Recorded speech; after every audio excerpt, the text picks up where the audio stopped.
di sini tuh ada hantunya. Ada, Pak. Bener nggak itu, Pak? Iya. Bener. Iya, Jadi bener itu katanya bener. tuh. Jadi Oh. keluarnya itu habis maghrib, bunyinya kalau misalkan setelah maghrib kak, kak, kak.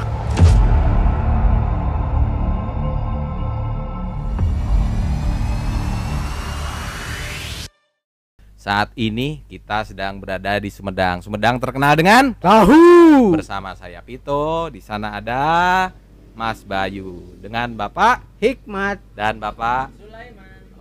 Oke.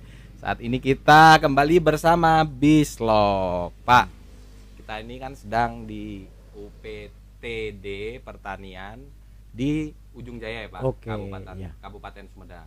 Pak, di sini itu komoditas unggulannya apa, Pak? Di sini Ujung Jaya? komoditas unggulannya tanaman padi, Pak. Tanaman padi. Iya. Dan untuk wilayah Ujung Jaya sendiri terkenal sebagai lumbung pangan Kabupaten Sumedang. Oh, gitu. Iya. Lumbung pangannya ya. Kalau Bapak sendiri ini sebagai penyuluh atau apa nih? Saya bertugas di sini sebagai POPT. POPT. Ya, apa Pak itu, Pak? singkatan dari pengendali organisme pengganggu tumbuhan. Apa tadi? Apa? Pengendali organisme pengganggu tumbuhan. Jadi pengganggu tumbuhan itu ada 3. Pertama hama, yang kedua penyakit, yang ketiga adalah gulma atau rumput-rumput yang bisa mengganggu pada pertumbuhan tanaman. Bedanya sama penyuluh? Oh, bedanya sama penyuluh. Kalau penyuluh biasanya lebih umum. Itu di pembinaan kelompok tani, kemudian pembinaan dari sistem budidaya tanaman, kemudian pendampingan pengadaan sarana dan lain-lain. Kalau kami itu di ABRI semacam pasukan khusus, pasukan tempur khusus mengamankan tanaman dari serangan hama dan penyakit. Oke, gitu. Pak, tapi dulu awalnya penyuluh dulu atau langsung dari apa jadi POPT? Oh, dulu dari POPT langsung. Dulu namanya POPT itu pengamat hama. Nah, kalau pengamat hama kan lebih terbatas di pengamatan aja. Nah, setelah tahun 97 ada perubahan dikarenakan kami meluas lagi tugasnya di pengendalian, di peramalan. Nah, sehingga robah jadi dari awalnya pengamat hama jadi POPT atau pengendali organisme pengganggu tumbuhan. Bentar. Ini tadi ada peramalan. Ngeramalin apa nih? Oh, saya meramalin luas serangan hama atau gejala serangan hama serta penyakit untuk musim tanam yang akan datang. Jadi bukan ramal nasib ya? Ya, hanya terbatas di hama dan penyakit. Mungkin ngeramal nasib tanaman juga kali ya? Ya, itu lebih dekatnya ke sana, ke ramalan nasib tanaman. Nah, itu tapi ya ramalan bukan dengan misalkan menggunakan minyak nyong-nyong atau yang lainnya. Ya, tapi saya menggunakan data luas serangan hama yang lalu, kemudian saya olah sehingga saya bisa memperkirakan luas serangan apa, hamanya apa, sehingga kami bisa persiapan dari saat ini pestisida yang harus disediakan, alat-alat yang harus disediakan, pengembangan musuh alami yang harus dikembangkan. Itu. Berapa tahun, Pak, udah bertugas jadi POPT? Saya bertugas sekitar 37 tahun, Pak. 37 tahun? Iya, udah bangkotan lah. Udah bangkotan ya? Udah jadi begawan kayaknya. Pernah punya pengalaman unik nggak selama 37 tahun itu? Banyak sekali pengalaman unik. Pertama, kami kalau misalkan ada tugas khusus malam gitu ya, untuk penerbangan kupu-kupu, tapi bukan kupu-kupu malam, tapi penerbangan kupu-kupu penggerek batang. Itu sehingga kami dalam melaksanakan tugasnya biasanya kalau terjadi serangan penggerek batang siang malam itu. Kemudian yang kedua uniknya kami biasanya suka ada detasir. Kalau misalkan daerah lain ada memerlukan bantuan personil, kami selalu siap siaga. Itu saya kira. Pak, sebentar Pak. nih katanya ya, Iya. katanya nih saya di sini tuh ada hantunya. Ada, Pak. Bener nggak itu, Pak? Iya. Bener. Iya, Jadi bener itu katanya bener. tuh. Jadi Oh. keluarnya itu habis maghrib. Habis maghrib. Habis Berarti maghrib. masih sore udah keluar. Iya. Bisa dilihat. Bisa dong. Bisa gitu. dong. Tapi hantunya itu burung hantu yang dimanfaatkan oleh para petani. Oh, bukan hantu yang itu ya, bukan ya. Pak, maksudnya burung yang udah mati jadi hantu gitu? Enggak dong. Ini dikatakan burung hantu karena kalau siang jarang kelihatan dia ngumpet. Ngumpet. Ya, ngumpet di tempat-tempat yang yang gelap. Kemudian kalau malam dia baru aktivitas. Jadi kehidupannya itu nokturnal gitu ya. Oh, terus buat apa nih Pak burung hantunya? Kalau di kami itu bisa dimanfaatkan untuk mengendalikan hama tikus. Mengendalikan hama Iya. tikus. Oke. Jadi hantu yang bermanfaat ya, Pak? Iya.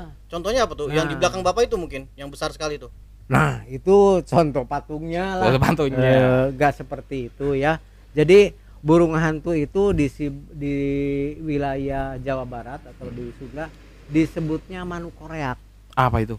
Koreak karena bunyinya kalau misalkan setelah maghrib kak. Nah, ngeri sekali gitu ya. Serem nih suaranya ya. Iya, dan menurut mitos itu katanya ya burung penjemput ajal atau burung pembawa sial. Tapi nggak demikian menurut saya gitu ya. Coba suaranya sekali lagi, Pak. Kayak gimana suaranya, Pak?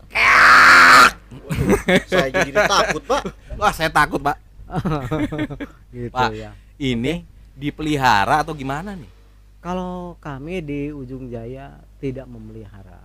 Terus Tapi, gimana itu? Ya, jadi saya hanya memanfaatkan kelemahan dari burung hantu untuk dipotensikan sebagai predator hama tikus. Pak, tadi kan Bapak bilang ada kelemahan nih si Tito Iya. Alba nih. Itu kelemahannya apa, Pak?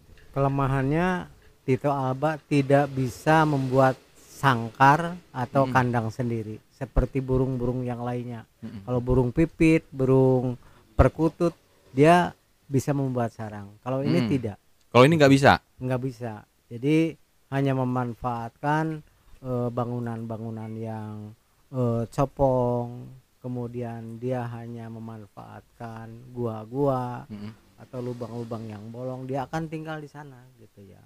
Nah, jadi dengan kelemahan itu kami bisa memanfaatkan, bisa memindahkan habitat Tito Alba dari kondisi alamnya ke lahan usaha tani. Oh, gitu. Iya, dengan cara membuat rubuha. Apa itu rubuha? Rubuha itu rumah burung hantu. Jadi oleh para petani, oleh kami dibuatkan real estate untuk tempat tinggal. Luar burung biasa. Iya. Itu gratis Bapak ya, ini- Pak?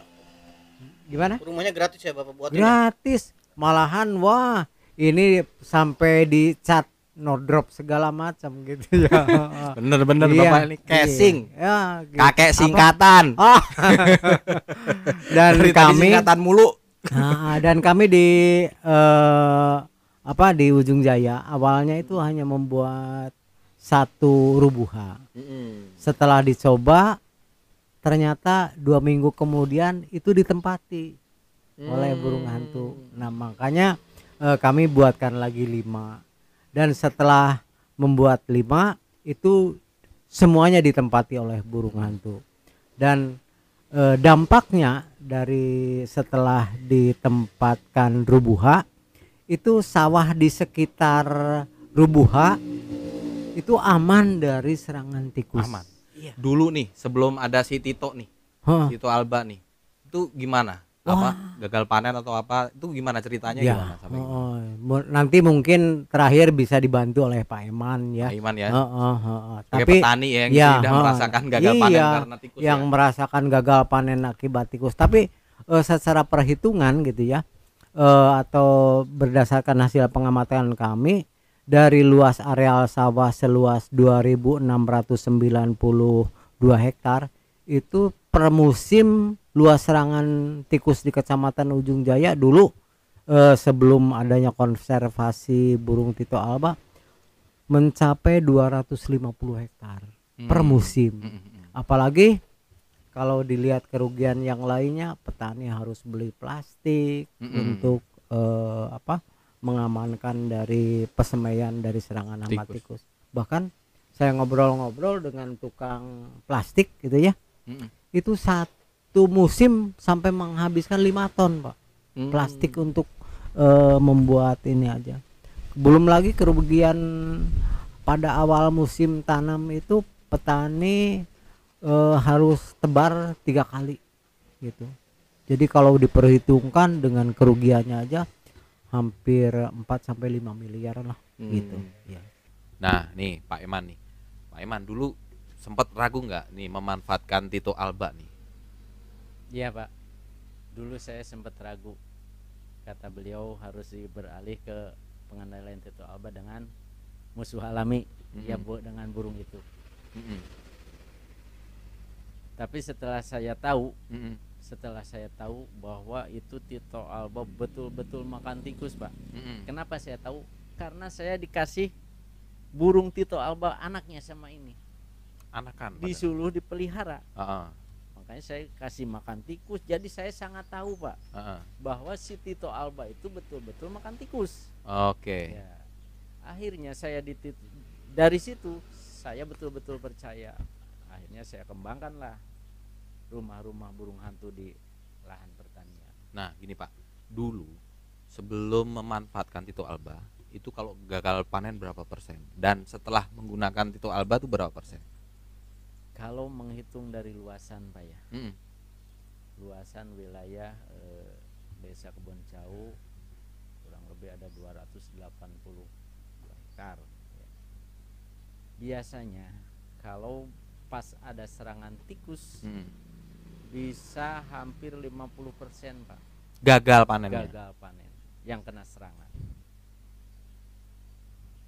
Tapi sekarang setelah memanfaatkan si Tito Alba, nggak sekaligus serangan itu hilang Pak, tapi berangsur bertahap dari 50% turun, tahun kemudian turun lagi.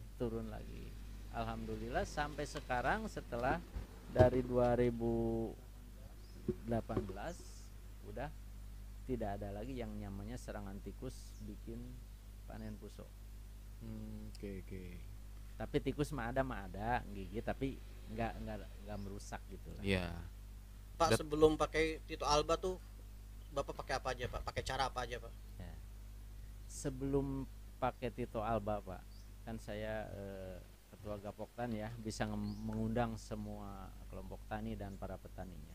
Biasanya saya suka mengadakan gropiokan Pak, dengan alat yang pakai belerang itu dari dinas pertanian ini, Dimpos. Ya, setiap tahun saya selalu begitu Pak. Setiap musim tanam pertama pasti mengadakan itu. Terus setiap mau sebar benih juga pasti pakai pagar plastik Pak. Tapi tetap aja si tikus bisa naik dan membolongi plastik. Akhirnya pesemaian rusak juga. Gagal lagi. Padahal udah keluar duit banyak. Ya, akhirnya pemborosan. Ya, itu. Nah, ini Pak, untuk Pak Haji. Gini Pak, kalau ini pemanfaatan ini kalau diaplikasikan di tempat lain, ini bisa nggak Pak? Terus kalau mau diaplikasikan, sarannya apa dari Bapak? Nah, untuk di daerah lain yang belum mencoba melaksanakan konservasi burung Tito Alba, sebetulnya bisa dikembangkan. Yaitu awalnya harus investigasi dulu. Investigasinya apa nih? Jadi investigasinya itu pertama ada seseorang yang peduli terhadap terhadap burung hantu dan mempelajari ada tidak kotoran burung hantu di sekitar bangunan atau sekitar lahan-lahan atau pepohonan. Yang kedua biasanya kalau malam hari suka terdengar teriakan burung hantu itu. Gimana sendiri. Pak tadi teriakannya? Nah, itu biasanya itu ciri khas serak Jawa. Serak Jawa namanya itu ya. Nah, dicirikan berarti di daerah manapun di Indonesia ada burung Tito Alba. Hanya orang itu belum peduli karena belum tahu habitatnya di mana, tempat tinggalnya di mana. Nah, kalau yang tahu itu kalau siang hari hanya bekas kotorannya, kalau malam hari kadangkala hanya kelihatan kedengaran suaranya aja gitu ya. Ini dia tuh satu burung ini, satu Tito alba ini, Ya. dia semalam tuh bisa memangsa berapa tikus? Untuk satu ekor burung Tito alba, kalau populasi tikusnya banyak, ini bisa memakan antara 3 sampai 5 ekor. 3 sampai 5 ekor. Ya, memakan. Memakan. Nah, tapi dia mampu membunuh, ya mampu membunuh sampai 10 ekor. Oke. Jadi dia itu hanya membunuh sifatnya dari sore hari sampai menjelang subuh, dia hanya membunuh, mengambil bagian dalamannya aja, Jeroannya. Iya, jeroannya aja dimakan. Kemudian selain itu pula dengan jeritannya, dengan jeritan suaranya aja itu bisa mengusir mengusir tikus dari luas areal lebih dari 5 hektar. Karena dengan jeritanya Udah pada aja takut ya. udah pada takut. Kabur tuh. Iya, gitu ya.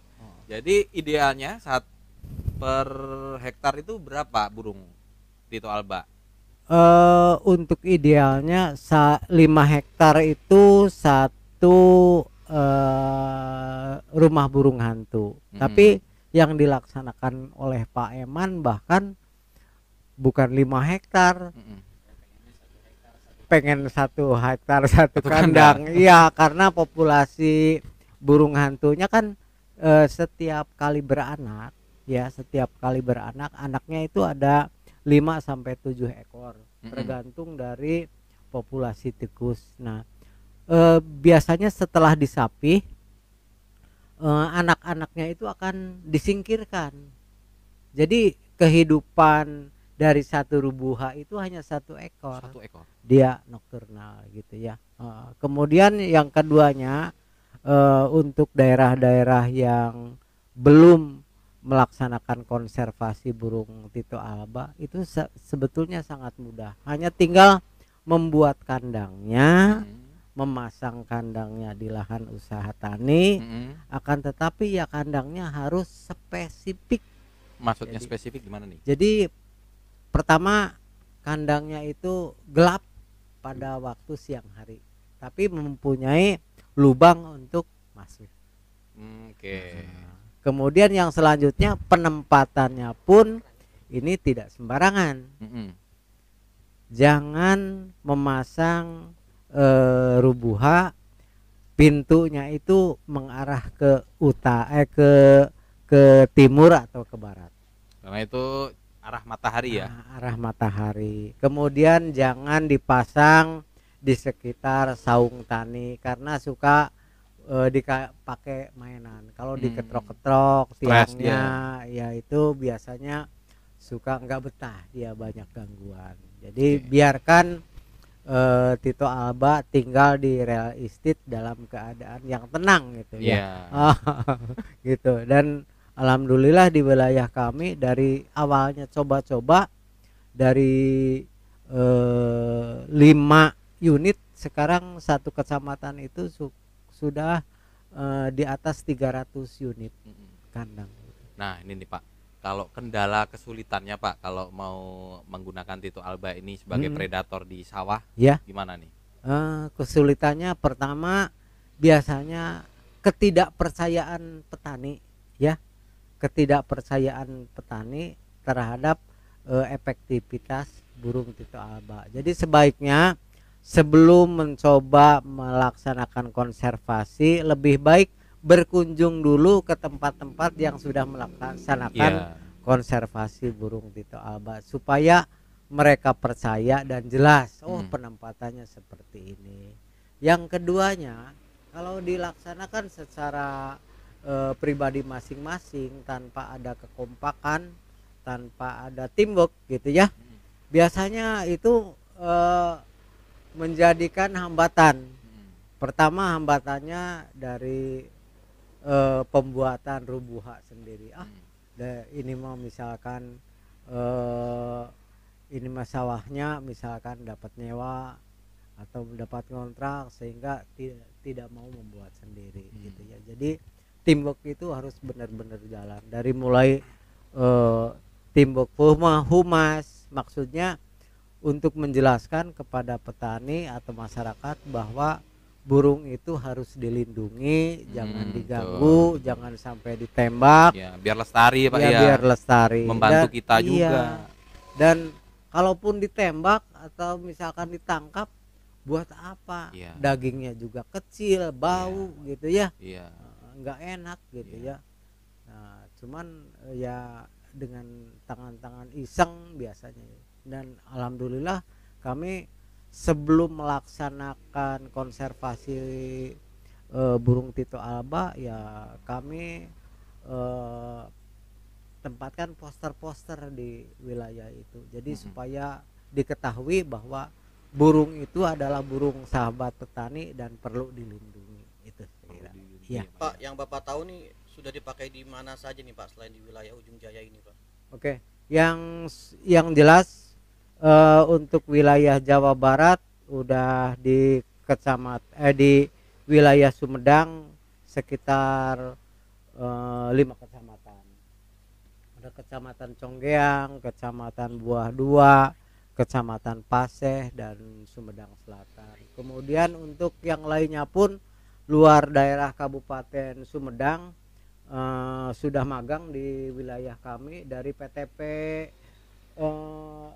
PTP 9 itu mana Sukabumi dari kelapa sawit, kemudian dari PG Raja Wali Jati 7 juga belajar magang tentang konservasi burung hantu di kami. Kemudian dari wilayah Garut, wilayah Tasikmalaya juga sudah ini udah melaksanakan di sini. Dan yang berhasil itu di Karawang, Indramayu.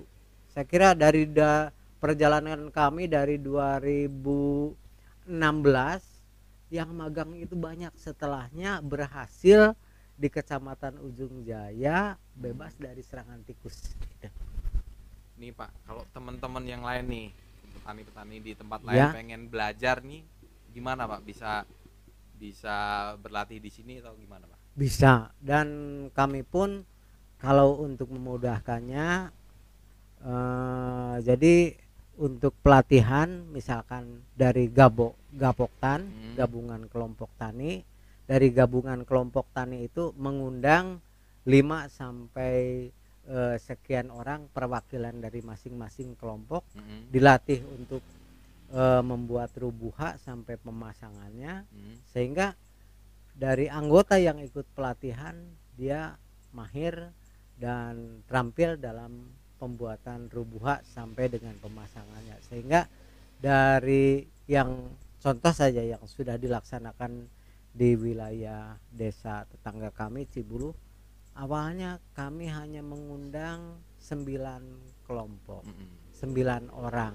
Dari 9 orang itu masing-masing orang itu sudah melaksanakan sudah membuat 10 rubuha, jadi udah 90. Nah, dikarenakan senang bahwa hasil dari pembuatan rubuhanya itu ditempati dan efeknya secara langsung bisa menurunkan populasi hama tikus. Itu. Pak, sebentar Pak. Oke. Tadi kan ngomongin masalah kita belum bahas biayanya, kira-kira berapa sih Pak untuk membuat satu rubuha ini Pak? Oh iya, untuk membuat satu rubuha ini tergantung dari bahan. Kalau di Telogoweru biasanya di Jawa Tengah dibuatkan yang secara permanen itu dari tembok ya, dari betonan itu ya berkisar antara 3 sampai dengan 5 juta. Tapi kalau kami ini dengan teknologi seperti ini hanya sederhana sekali. Kayu ya. Ya, kayu ya, kemudian dilapis dengan cat anti air. Ya, cat anti air, kemudian dasarnya dibuatkan dengan seng atau fiber, kemudian tiangnya dengan bambu, ya kuat nggak untuk 5-6 tahun. Jadi itu biayanya hanya sekitar 500 sampai 600.000 rupiah aja. Satu rubuh hak untuk 5 hektar untuk sekitar 5 sampai 6 tahun. Ya. Nah, dibandingkan dengan pembelian pestisida berapa? Iya. Iya. Jadi nggak sampai sejuta. Yang pakai plastik ya. Iya. Berapa itu? Belum plastik. Bahkan ini ada yang terlewat di tetangga desa Pak Eman, ada yang pengendaliannya sampai memakan korban jiwa, yaitu pakai setrum. Iya. Oh, jadi yang ini kena setrum. Jadi luas areal sawah 30 hektar dikelilingi plastik, kemudian di dekat plastiknya itu dibuatkan larikan, kemalir, dan disalurkan kawat setrum. Jadi setiap sore itu genset dinyalakan untuk menyalakan menghidupkan listrik. Nah, sehingga kalau misalkan ada tikus yang keliling di sekitar plastik itu akan kesetrum. Nah, mungkin pada saat itu operatornya lupa, masyarakatnya lupa, sehingga mungkin atau mungkin tidak tahu nginjak kabel listrik sehingga meninggal. Nah, bahkan saya dengar kemarin juga di berita-berita di TV di Jawa Timur, di Jawa Tengah, banyak yang meninggal dengan cara seperti itu. Strom itu ya, listrik itu ya. Jadi intinya Pak, rubuh ini aman, murah, efektif, gitu. Ya. Dan kemudian ya bersifat apa ya, ramah lingkungan karena bahan-bahan yang digunakan tidak usah membeli. Misalkan ada papan bekas ngecor, papan bekas apa yang tidak bisa terpakai, itu bisa dimanfaatkan untuk rumah burung hantu atau rubuha. Jadi kita harus lestarikan Tito Alba ini ya Pak, ya, sahabat petani tadi ya Pak. Tito Alba sahabat petani. Tito Alba sahabat petani. Bahkan untuk daerah-daerah yang lain sudah dibuatkan perdes atau peraturan desa.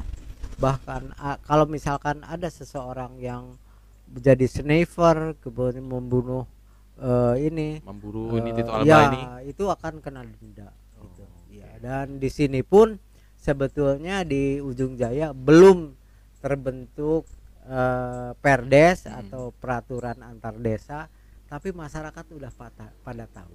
Iya. Ya. Bahkan yang tadinya mitos burung sebagai pencabut nyawa, bahkan sekarang dinamakan burung sahabat petani, bahkan burung yang islami. Kenapa tuh? Pertama, dari suaranya itu dikarenakan burung itu keluarnya pas maghrib, hei manusia, siapa yang belum maghrib? Ya, ngingetin. Jadi bukan burung penjemput ajal, akan tetapi burung yang mengingatkan kita akan ajal. Itu saya kira. Tapi kan bener juga Pak, burung penjemput ajal. Iya. Ajalnya tikus. Iya. Nah, itu seperti itu. Dan anti korban jiwa ya Pak. Gak mungkin kan si burungnya makan petani kan? Iya. Oke, menarik banget nih Pak bahasannya nih. Tapi sebenarnya banyak nih yang mau dibahas. Tapi ya mudah-mudahan ini menjadi inspirasi bagi kelompok tani yang bermasalah dengan serangan tikus. Kalaupun misalkan kelompok tani itu mau berkunjung ke tempat kami, mau belajar, silakan. Ya, siap. Silakan. Nanti nomornya Bapak ditampilin ya di bawah ya. Boleh. Siap. Oke. Saya dengan rekan di lapangan siap sedia membantu para petani di wilayah Nusantara. Dan pedihnya sawah dirusak oleh tikus itu ya terasa gitu. Karena empati seperti itu. Itu saya kira. Pak, satu pertanyaan Pak. Ya. Mimpi besar Bapak apa ke depannya nih Pak? Dan mimpi besar Pak petani sendiri. Oke. Jadi untuk mimpi besar para petani, kita jadi petani atau jadi petugas lebih baik olah karya daripada olah kata. Itu saya kira. Jadi daripada banyak omong, mendingan kita banyak praktek. Oke, itu. Mudah-mudahan bermanfaat dan selalu berkarya untuk nusa dan bangsa. Oke, siap. Kalau Pak Petani, kalau mimpi saya seorang petani Pak ya, untuk pertanian spesial semoga dikembalikan lagi kepada alamnya Pak. iya, Kenapa? Karena manusia itu sungguh lemah kalau tidak dikembalikan kepada alamnya, karena Allah sudah menciptakan predatornya dan menciptakan hamanya. iya, Makanya mudah-mudahan petani-petani yang lain merasa sadar diri. Sekarang sudah waktunya kita kembali lagi kepada alam lagi, supaya menangani hama dan ya hama serangan itu bisa dikembalikan ke alam. Karena ada predatornya. menarik sekali. Sekian. Mungkin sebenarnya banyak sekali yang mau digali nih, tapi waktunya ya Pak ya. Tapi Oke, kapan-kapan nanti bisa disambung kembali. Ya. Siap. Oke. Jangan lupa saksikan terus episode Bislog selanjutnya.